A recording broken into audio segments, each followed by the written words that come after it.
You know, in the huge cosmic map of Vedic astrology, there are some concepts that just sound intimidating. And Kaal Sarpa Dosha, that's probably at the top of the list. It's a name that conjures up all sorts of ideas about fate and bad luck. But what if there's more to this story? Let's pull back the curtain and see what's really going on. So, that brings us to the big question we're tackling today. Is this astrological alignment some kind of unavoidable curse that just messes with your life? Or could it actually be a powerful trigger, a catalyst for something much bigger? The answer might not be what you expect. Okay, first things first, let's get into the mechanics. To really get what this is all about, you have to see how this cosmic serpent literally coils itself inside a birth chart. So picture your birth chart. It's like a snapshot of the sky the moment you were born.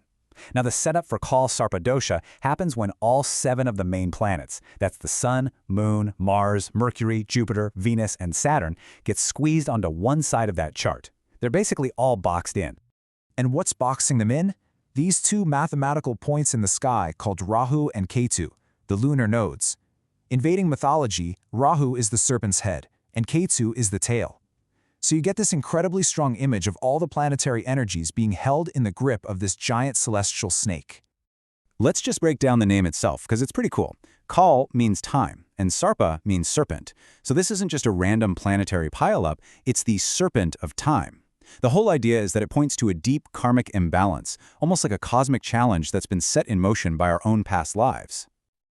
All right, with a name like Serpent of Time and the whole trapped planets thing, you can probably guess the traditional take isn't exactly a walk in the park. So let's look at the challenges, what's often called the venom of this dosha. The effects are often described as being sudden and intense, kind of like a snake bite. Think about it. A career that's on a perfect upward trajectory suddenly hits a wall for no apparent reason. Or maybe it's those nagging health problems that doctors just can't seem to figure out. It can show up as trouble in relationships, crazy ups and downs with money, and on a psychological level, just this constant low-grade anxiety or a feeling of being stuck. And hey, this isn't just some dusty, ancient idea.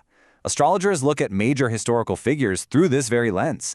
For instance, India's first Prime Minister, Jawaharlal Nehru, is often said to have had this in his chart, and some connect it to the incredible political storms he had to navigate during his time in power.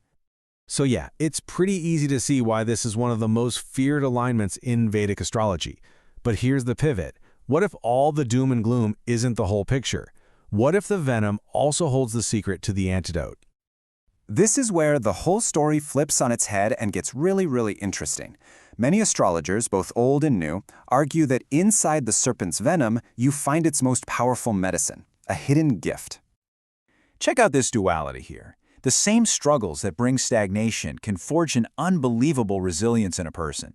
The anxiety and fear, that can be the exact push you need to have a major spiritual awakening.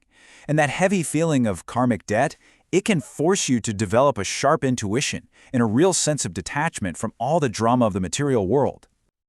So the big perspective shift is this. Kaal Sarpa Dosha isn't a curse, it's a karmic forge. It's like your soul decided to play life on a higher difficulty setting. The challenges aren't just random bad luck. They're tailor-made to help you burn off old karma and build the spiritual muscle you need for whatever's next.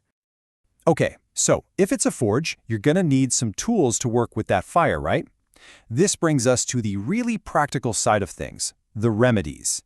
These are the actions you can take to, well, turn that serpent's venom into nectar. Generally, these remedies fall into 3 main paths. The first is sacred rituals, ceremonies designed to connect with divine energies. The second involves cosmic tools, things like specific mantras, gemstones, or even acts of charity to realign your own energy field.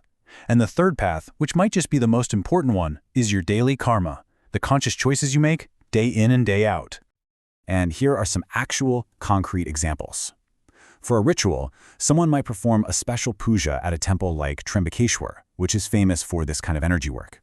For a mantra, the Mahamrityunjaya is a super powerful one for overcoming fear. Gemstones like Gomid are often recommended to help calm down Rahu's intense energy, and even simple acts of charity like feeding snakes on the festival of Nag Panchami are thought to help transform that serpent energy into something positive. So, after going through all of that, what's the bottom line? We've arrived at the really empowering message that's tucked away inside this whole complex idea. When you boil it all down, Kaal Sarpa Dosha is basically a powerful spiritual teacher. And its main lesson is this: the only way to unlock your greatest strength is not by running from your challenges, but by turning around and facing them. You have to be willing to look at your own shadows to really find your light. So whether this cosmic serpent is part of your birth chart or not, the lesson is pretty universal, isn't it? The biggest challenges often hide the most incredible gifts. The serpent might be waiting up there in the stars, but the real question is, will you find the courage to confront the one that lives inside you?